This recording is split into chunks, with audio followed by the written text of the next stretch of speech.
Welcome back to the weekend wrap. No production, just my thoughts.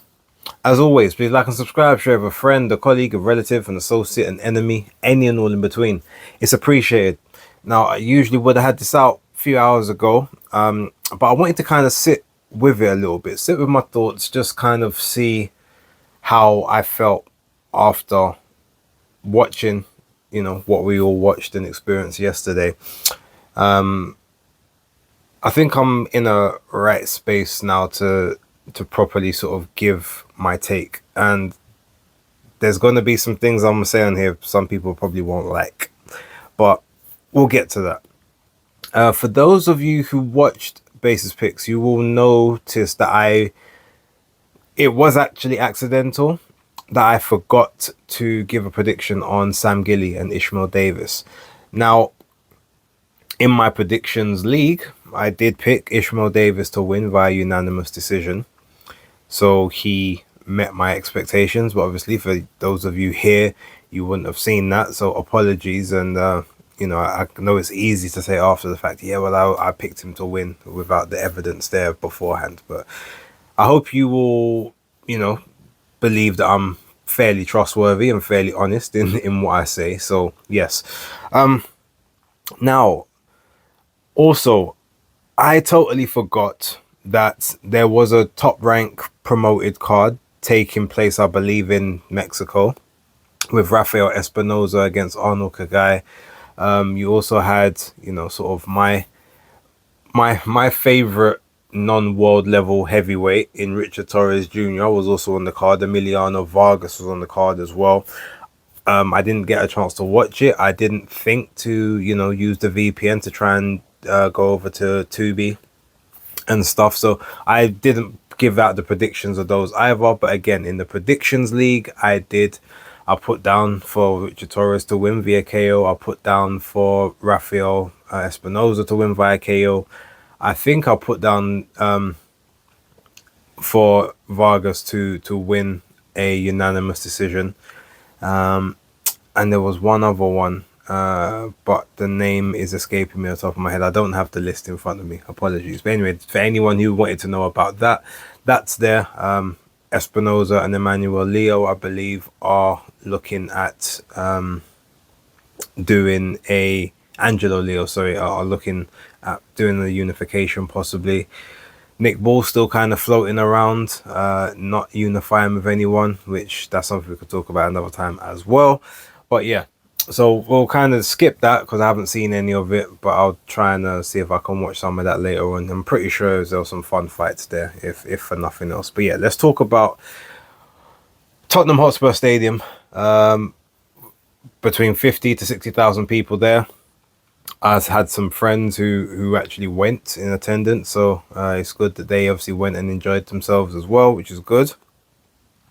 Now, again, Ishmael Davis and Sam Gilly. So I predicted that Davis will win.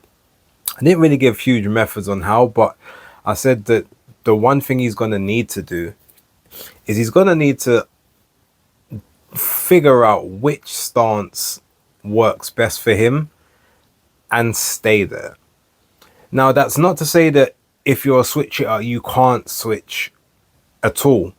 But his switching, I've never really found it to be a tactical advantage for him. It always kind of just feels like he's just doing something because he's seen someone else do it. It never really poses any benefit for him. And most of the time he switches at the moment when he's having the most amount of success in the stance that he's in. And that's something that really frustrates me. But that being said, he did well last night for the most part. He still obviously switched quite a bit, but it seemed like there was a little more tactical nuance in some of the movements, not all. Now, I wasn't scoring the fight.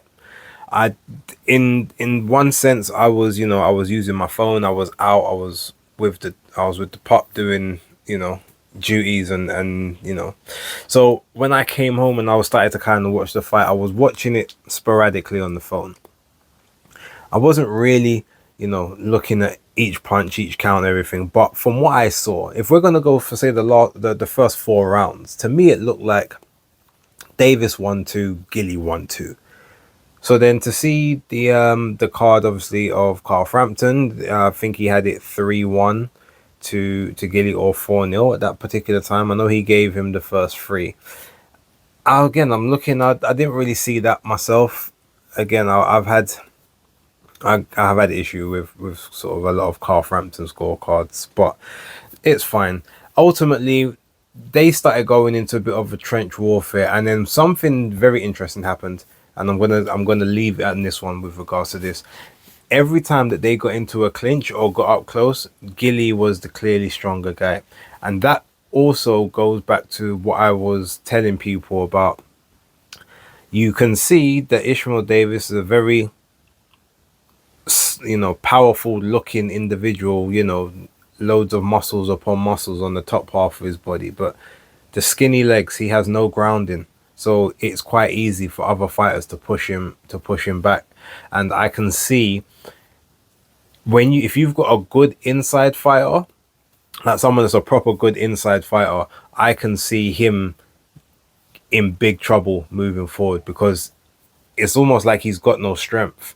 Whether that's because it takes a lot out of him to make the weight to begin with, or just because he's top heavy and doesn't have much grounding. When it comes to sort of those real trench warfares with proper level guys, it's going to be an issue. But he did what he needed to do last night. He did get the better of Sam Gilly. Congrats to him. And that in itself became 1-0 to Eddie Hearn when it came to Matchroom and Boxer. I do think Sam Gilly was with Boxer. So from there, we went to Richard Riakporhe against Tommy Walsh. I'm not going to spend too much time on this. Riakporhe won, second round KO. I predicted he'd win within inside 4 to 5. I said anything more than that, and deadly serious questions answered. As I said, from I saw that Welch had never, I think he had like 6 or 7 4-rounders, like six rounders, and I think 1 8-rounder in his career, something along those lines. Talking about, I'm the one that's calling you out. I knew it was a bluff to nothing. He's not a heavyweight realistically. If I was him, I don't think he can make cruiser, so I'm not going to suggest you make cruiser. Some people, he's not like a big heavyweight, but I don't think he's cruiser bound. But what I would suggest him to do, shave off 7 or 8 pounds and go bridgerweight. I'm sure you can get half a stone off. Go to the bridgerweight division. I'm sure from there, he came in at what, 236, I think, 236, 237. All right, so shave off a stone and go to bridgerweight. There's a very shallow pool in there, and you can possibly get a world title opportunity out of it. But heavyweights ain't for you. And yeah, in terms of Riakporhe, so I know some information about Riakporhe in terms of who he could have fought on this card initially that he had chosen not to, and also who he's been offered previously. But did well, big right hand over the top. We all expected it. What I'm more concerned about, I shouldn't even say concerned, I'm going to say disappointed. But to me, Richard has been a huge disappointment since lockdown, if I'm going to be honest. In the ring, he said, I want everyone. Yeah, he said, and he started talking, but then all of a sudden, right at the end, he goes, but you know what, I'm really interested in the domestic scene. Now, let's be clear. Our domestic scene, while it's one of the best in heavyweight boxing, or at least one of the most well-known, I should say, there's 2 people in that scene. You've got Daniel Dubois and Lawrence Okoli, and possibly you might say Moses Talma. Anthony Joshua, I'm going to leave separate to that, and Tyson Fury and stuff. But you've got those 2 to 3 people you could say are the world level, and possibly looking at world titles. And Fabio Wardley. Okay, 4 people. Oh, how can I forget Fabio? So you got those, right? But he started talking, I believe, and I could be wrong because I didn't actually watch this back, but I'm sure they was giving him names like Fraser Clark and David Adelier, these kind of names, and what I was looking at when I heard this, he's like he wants to go on the domestic scene. This is a guy that 2 fights ago, technically 3 fights now, was fighting for a cruiserweight world championship. But you're talking about going back to the domestic scene at heavyweight to clean. So what? To win a British title or a Commonwealth? Can't be a European. So that's telling me that's someone that's trying to stay on easy street, and I can't respect it. Like, if you're supposed to be a world level operator, I'm not saying that you can't fight domestic, fighters from your home country, from your home city or your ends or your whatever, but talking about targeting the domestic scene specifically, that tells me that you're looking at British title level people. Dave Allen, Fraser Clark, David Adair, Jamie TKV. Like, you're supposed to be ahead of those people. You're supposed to be clear of that level. Why are you jumping back? It's the same.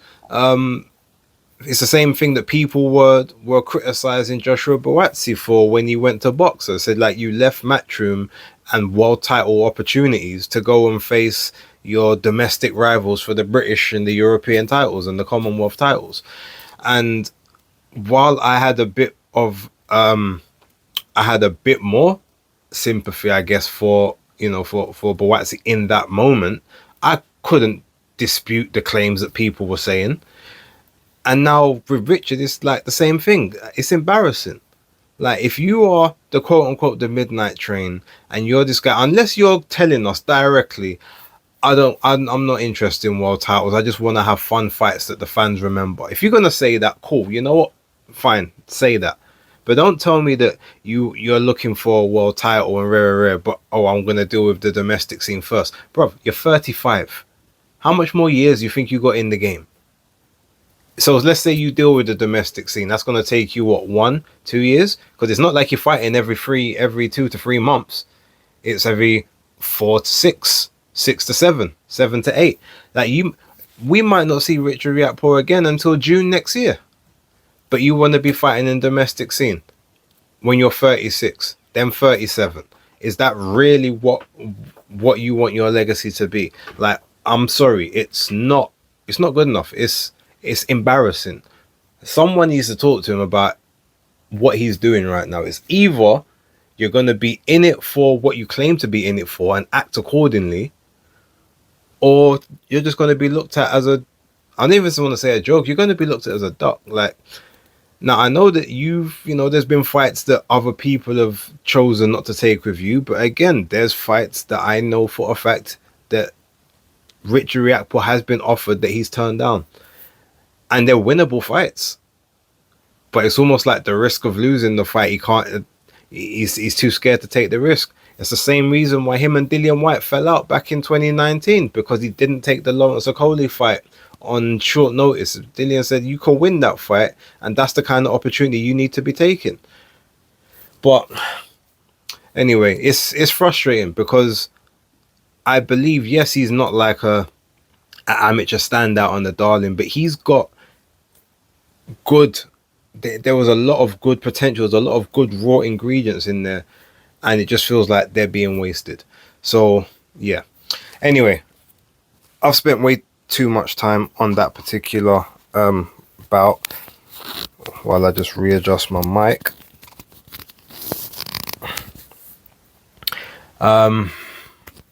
What else is there? Okay, so then we had Adam Azim versus Kurt Scooby. Now, I said in this fight, Azim would win. I said he'd win unanimous decision. I said he would win quite. I didn't say comfortably. I said that he would win, but Scooby would be one of the first people who would do some dark arts, try to get him frustrated, try to make him angry, and possibly make him have to come through some moments in there.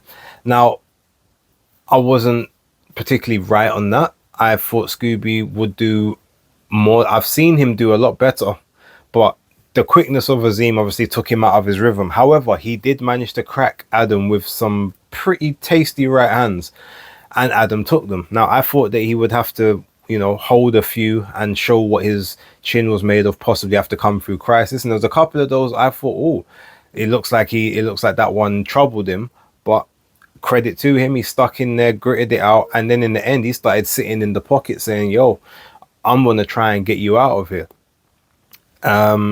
And he did a masterful job, so I can't say anything more than congratulations. Like I said, I thought he would win anyway, so it's not like he did something I didn't expect, but he did dominate a lot more than I expected him to do. I thought Scooby would come a lot more.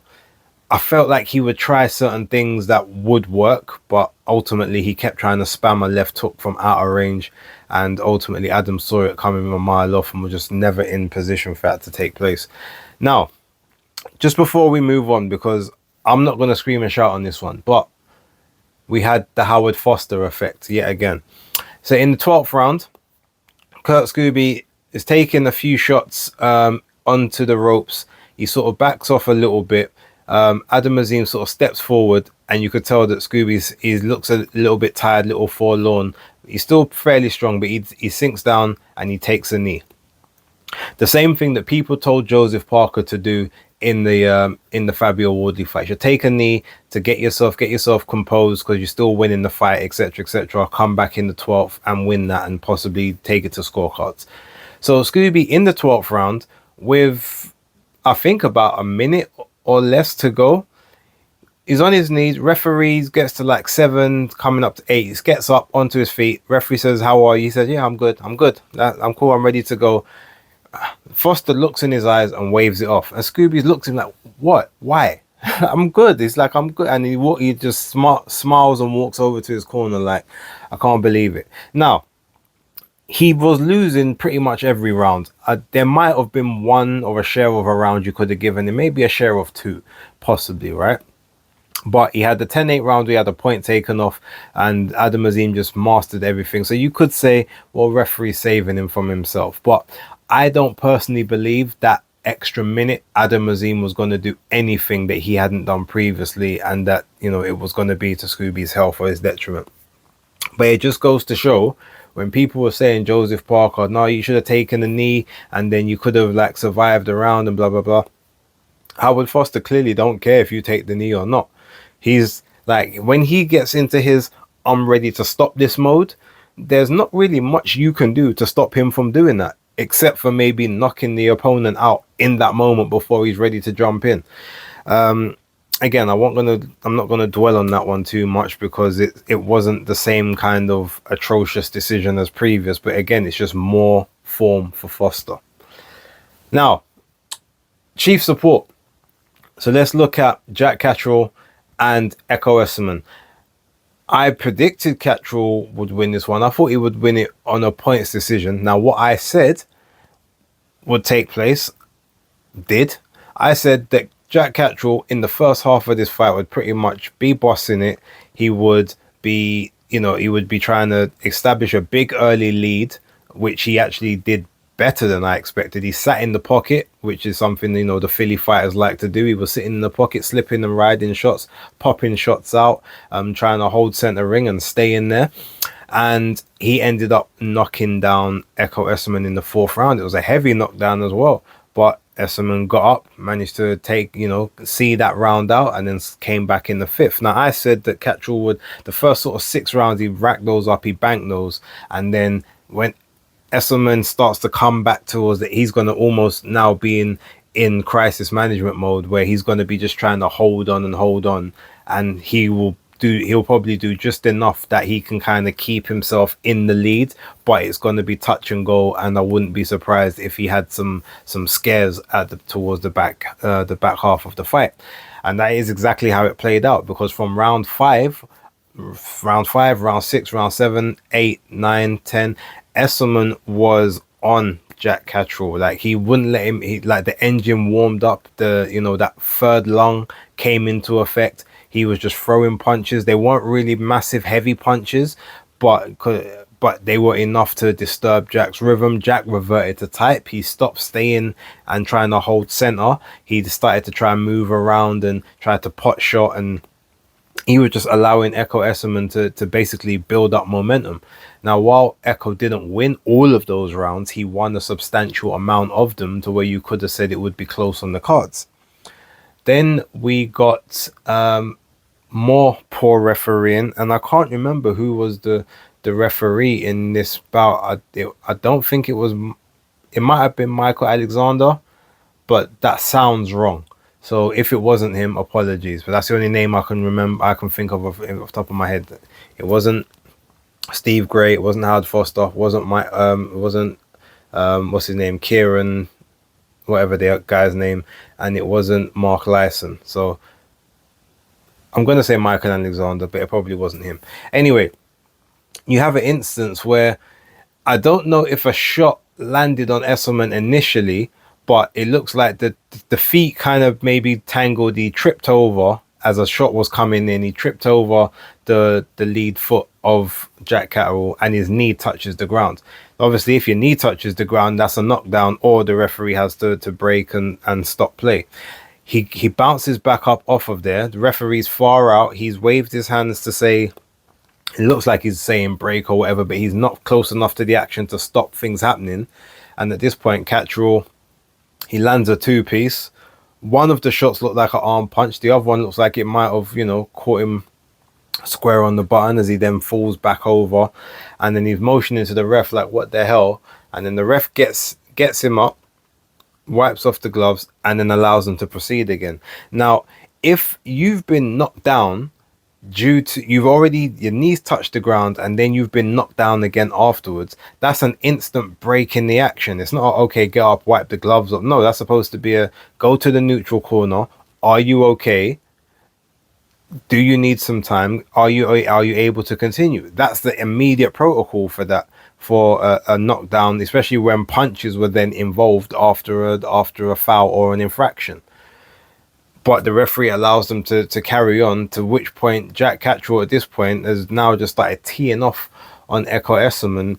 A lot of shots being blocked on the guard, but some are going around the side, some are coming up the middle through the uppercuts. It's looking, just a big barrage of punches. Then he gets caught with one round the side of the jaw, and then another one which goes through straight down the pipe with the backhand, which would be the left, and Echo basically spins into the ropes and falls outside the ropes with his arm just hanging over the side, and he's just out on the floor like for a while, to the point Catterall and them didn't want to celebrate. He's looking, checking he's okay, he's kneeling down, he's almost like he's in that samurai, that samurai code of honor, make sure that my opponent is well and all this stuff. And then everyone obviously very worried about Echo because he had taken a beating in those early rounds, and it wasn't even like they were really, really hard and nasty punches that he was taking. It's just a lot of like popping shots, but the eye was swollen, the nose was battered, lip busted. So these shots, while they may not have been like heavy, they were just damage inducing. And if you see how his face looked at the end of round 4, to think that he came back 6-7 rounds after that and was basically in the ascendancy to almost win the fight, looking like he had been mugged and beat up by a gang on the street. It was it was impressive, and I got to tip my hat off to him. But ultimately, I did feel like the levels would show, and Catterall would kind of, he would show the levels, especially in the first half. But I just felt that he would revert to type and he would do what he did. But I didn't expect him to end up getting a KO finish. That's not something that I was expecting. Not on his first fight with Bozy and this. But credit to Jack Catterall, he did what he needed to do. Credit to Esselman for sticking in there and showing why he is one of the most beloved fighters in the Midlands, and he deserves all the plaudits, credit, and opportunities that he gets, especially being like an older guy, but still fantastic shape. But yeah, it wasn't great. But while there's credit to them, it's a huge discredit to the referee, because yet again it's more very poor officiating in the UK, and it gets tiresome talking about it all the time. And look, it's not just here, because there's poor officials everywhere, but it seems like the poor officials everywhere else are a lot more spread out. Maybe that's because they're bigger countries. Maybe that's because we don't really check in on them as much. But it just seems like we're always recycling the same refs, event after event after event. They're all making the same mistakes, and then we see them back the next week or the week after. We need fresh blood in the UK when it comes to the referee pool, because yeah, it's grim. If these are the best that we have to offer, I'm sorry, like Robert Smith and the rest of the BBBOC, they need to do an initiative, something, get some of these younger blood people in there from now, because this lot, if they keep on, then we're going to keep seeing the same thing time after time after time. And I don't know how much more I can see it and still, have respect for the product. That's what I'm saying on that.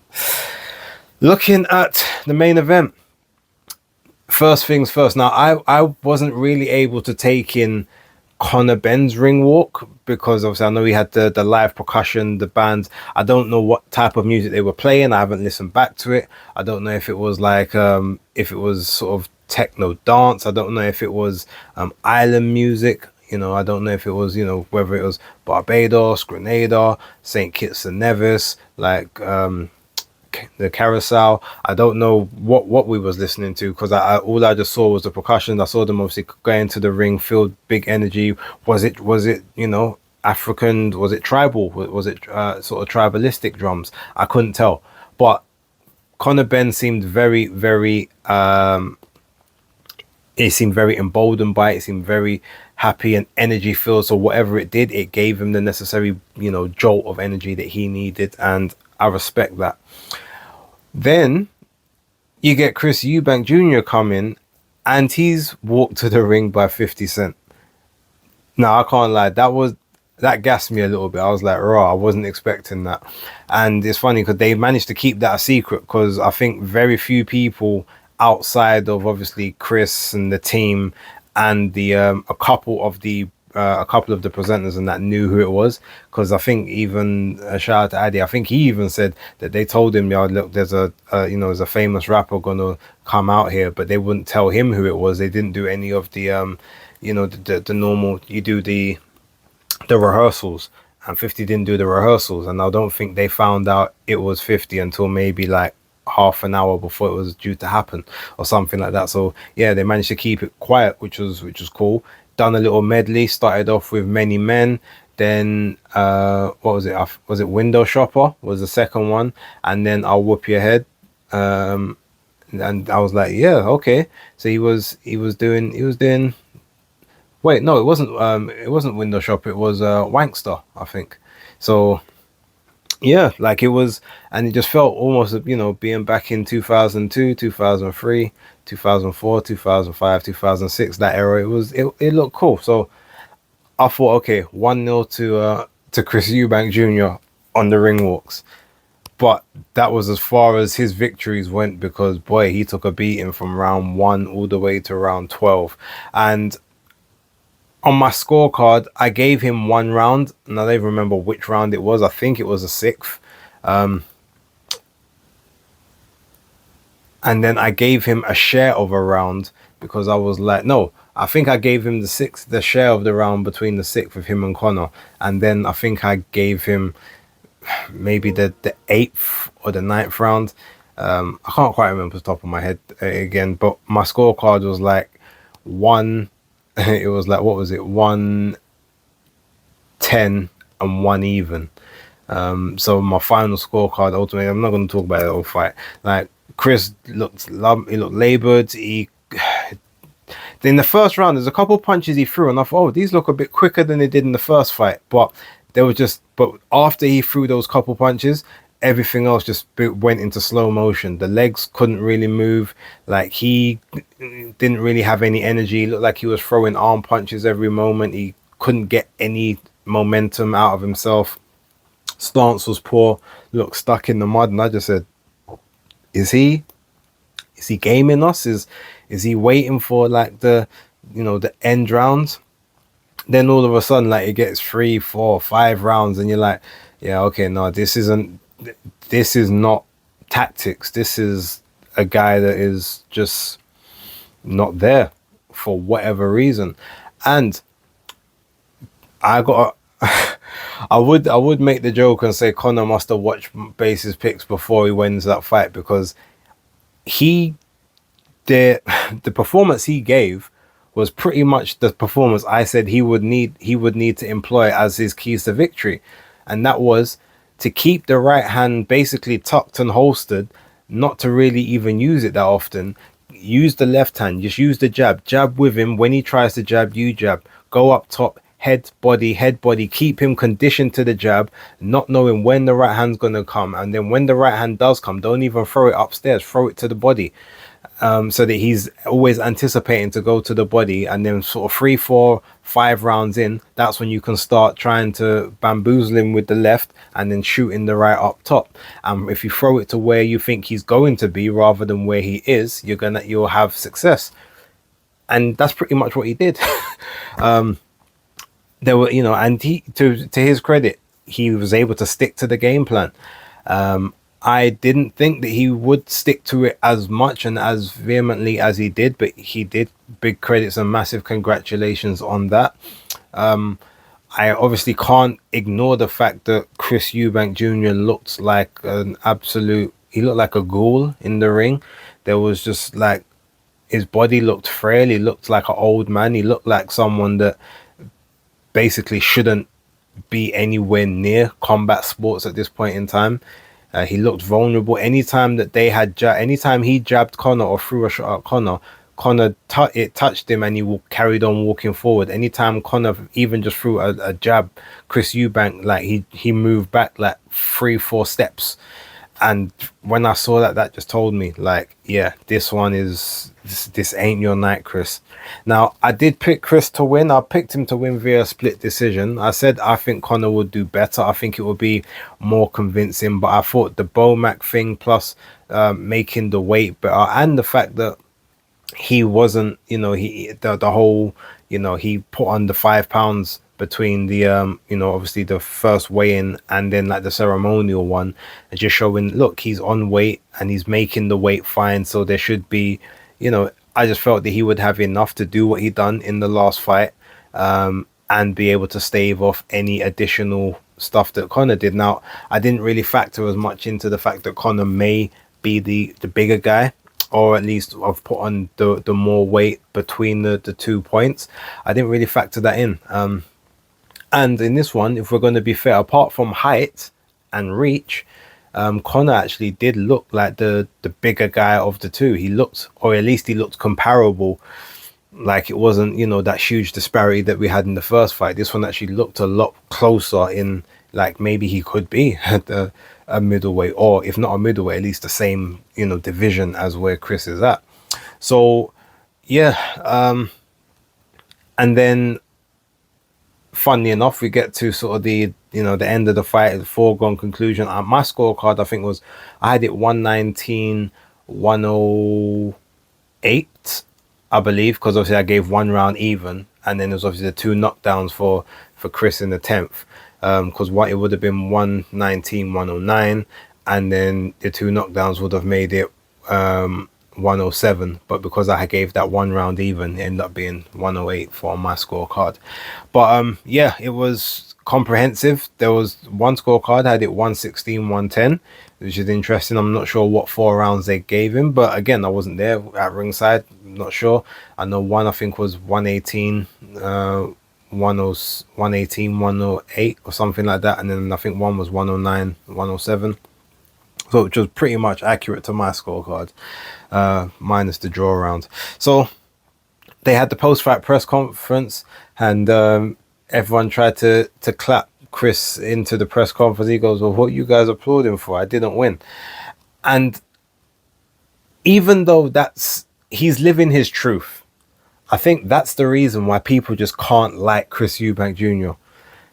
Or he's not comfortable with people liking him, because they're trying to show, look, you're a warrior, you was in there, you had nothing left, and you like battled valiantly. And he's basically saying, you guys are the problem because you're rewarding mediocrity. Now, he might be right.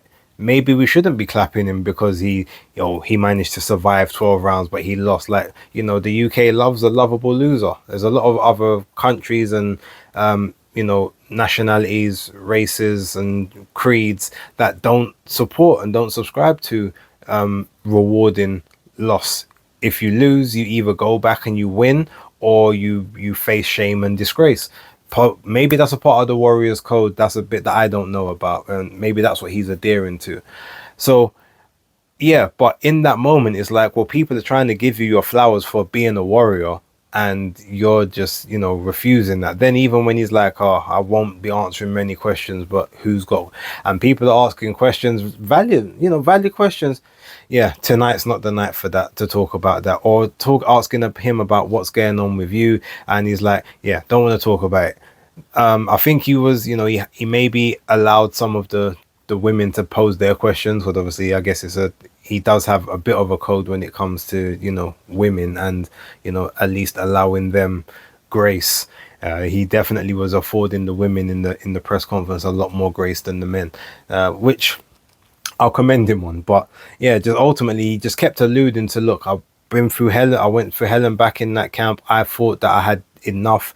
Credit to him. This is his night. I don't want to take anything away from his night. So obviously what he's doing, he's basically trying to say no excuses, but you guys know that wasn't me. That's the route he's trying to go down. And if he's right, cool, that's fair enough. But it's like, it's not just, I just don't have it. He was the better guy. Everything I tried, he just countered. Like, I've got nothing, I've got nothing more to add. He was just superior today.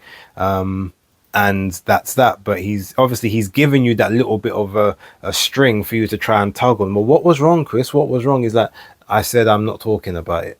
And then obviously Ben Shalom tried to allude to stuff that was going on in camp, and Chris was like, Ben, stop talking. Don't talk for me. Don't talk for me. And I know you don't want them to know, but I need to. And you could tell, obviously, that's something that's going to wind Chris up. So I wouldn't be surprised if he carries on. Now Ben's his ex-promoter because, Chris just, yeah, he's got a complex about pretty much any and everything at this point. I will give him his credit, as I always do, in the sense that one thing he will never do is he might phone in a performance, but he will never phone in like a duty to not give his or to at least not try to make it through the fight, or to finish the fight on his feet. He's always said, if I am losing the fight, I need to either be knocked out cold, or I've signed up for, his words, an ass beating. Let me take my ass beating like a man. Pause. So don't stop a fight. If the referee stops the fight, that's one thing. Never throw a towel in. Never pull me out of a fight. I am there until the end of the fight, and either I win or I get beat, and I take my beating like a man. And he's always kind of stood by that, and I will give him props, because from that first round, no one would have begrudged him if he took a knee in, say, round 4 or 5 and just said, I can't do this anymore. But he stayed in there. He stayed trying to grit down. He tried everything he could. Got knocked down in the 12th round. A lot of it, I just think like it was exhaustion, a little bit of an equilibrium shot. Fell down. Did the same thing that he did against Liam Smith, though. He sprang straight up without like taking a moment to try and get his legs underneath him, so the legs became a bit rubbery, but he said, I'm good. And as soon as he said that, I thought, oh, this is history repeating itself. This is Liam Smith again. And then after that, obviously Conor came in, tried to come in a bit reckless, but he did control the chaos, to be fair to him. And Chris tried several times to hold and hug, and Conor was able to be slippery, get in and out, and said, yep, no, we're not doing that. and then he was, throwing the shots from the inside, from the outside. He managed to get over the top as well, and he ended up managing to knock Chris back over again, but it was like 15 seconds to go of the fight at this point. So as Chris, again, he jumped straight up without taking the moment, but he said, okay, I'm okay. And then just as the referee was about to let them re-engage, 2 seconds later the bell went, and he managed to get saved by the bell. So you got to commend him for that. Conor and Nigel and Eddie was also in the press conference, and shout out to Nigel. He said, look, this is the last training camp I'm going to be coming over for. Conor doesn't need me anymore. He doesn't need my guidance. He's a grown man. He's doing his thing. I've got another son, Levi, that wants to be a professional footballer. I need to dedicate time to him. I've got, these 3 beautiful children back in Australia. They need me. So I can't keep coming over here. Conor, you're going to be in good hands. I'm on the other side of the phone, but blah, blah, blah. And I thought that was really good. And it's a real shame that I wasn't in attendance for that post-fight press conference.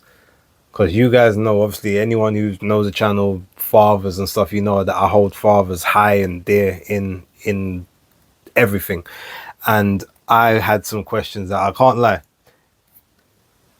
I'm not really the emotional type, but I probably would have got a bit emotional like asking the question. And I definitely know the Benns being how they are, I probably could have got a couple of tears out of them in that press conference as well. I had certain things that I would have asked, but yeah, look, maybe it was a blessing that I wasn't there in that sense. But big congrats to them. Obviously, they finally get a win back in the saga. It's now 2-1-1 in it, but ultimately it can't really end, because even if they had the trilogy and Conor won the trilogy, that still just means that they're actually even as families. Now it's just 2-2-1, so it's 1 draw and 2 wins apiece. So you'd have to have another fight just to declare who is dominant. So that's got to be 25, 27 years down the line, when it's the generation 3 of Benns and generation 3 of Eubank. But yeah, let's hope that doesn't happen. They managed to get one back. Conor did what he wanted to do. He said he's going back down to 147, so let's hope. And then I guess ending it on the fact that now Nigel Benn, just out of nowhere, and I haven't watched any interviews, so I don't know if there's something else that's maybe occurred since then, but Nigel went into a big tirade about Chris Senior, talking about how I really can't stand him. Obviously they went and did their little tours together, so I thought that they had built up a little bit of a camaraderie there, but he's like, I can't stand him, he's such a grandstander, he's just there for the spotlight, and he tried to take over the face-offs, and he tried to shake our hands and stuff at the end of the first fight, and I wasn't about to play his game again because he was just trying to just control the narrative, so I didn't shake it, and I got no time for him, and I never want to see him again. And I was like, raw. Okay, I'm thinking, you man just won this thing, like, why are you where's this coming from? And but I was there thinking, is this just like the subtle build up for the potential third clash a year and a half from now? If Conor say he wins a belt at 147, we know he's not going to go unified or undisputed, but say, okay, have another fight like at 163 this time, and then they ramp, but they're keeping it fresh in the minds. I thought, is that the reason why we're doing this? Because outside of that, I've got no idea why you're just launching into this tirade on the one day that you should, be the most happy. But hey, it was what it was. They said what they said. But I guess at that moment in time, Conor deserved to be able to talk all he wanted to talk, and Nigel deserved, he had his moment to talk all he wanted to talk. But the fathers and the sons all deserve immense respect for what they've delivered this year for British boxing, and I guess even all those years before. And also, I mean, look, maybe the senior and junior side aside, but also showing how important it is to have a father in your life that is willing to go to bat for you. Because some people, they know their fathers, but they're not really that close with them. Well, Nigel and Conor are extremely close, and maybe Chris and Senior aren't as close as they were, but you could definitely tell growing up that Senior loved Chris, he loved Sebastian, he loved Emily, and he was all about his children, and I guess maybe instilling those old old valued, you know, Jamaican disciplines, but also that love and guidance. And maybe they've estranged a little bit from there, but hopefully they can come back, especially with Senior about to be a grandfather to more children on Chris's side, and maybe Chris starting to get some of that love back. So that's what I'm going to kind of leave this one on that note. Big up the sons, big up the fathers, and let's just hope that whatever they do in their careers moving forward is the right move, whether that's to discontinue their careers or whether that's to continue at different weights that are manageable, and to take the fights that make sense, but also if there's any other legacies that need to be created. And I guess wishing that they're, you know, that the sons of the sons are well and end up being totally healthy, especially in terms of Chris. I hope that you know, him and the missus have healthy twins, and yeah, everything moves forward, and maybe he can start to work on the next chapter of his life as well. Ladies and gentlemen, thank you very much for watching this extremely long weekend wrap. I'm sure I've gone nearly an hour now. Apologies for that, but hey, it is what it is. You guys know I kind of talk a lot, but don't forget to like, subscribe, share, hit that hype button, all that good stuff, and I'll catch you on the next video. Fight Talk Live will be on Tuesday, probably about 7:45, 8 o'clock, and yeah, we've got more to talk about, but until then, peace.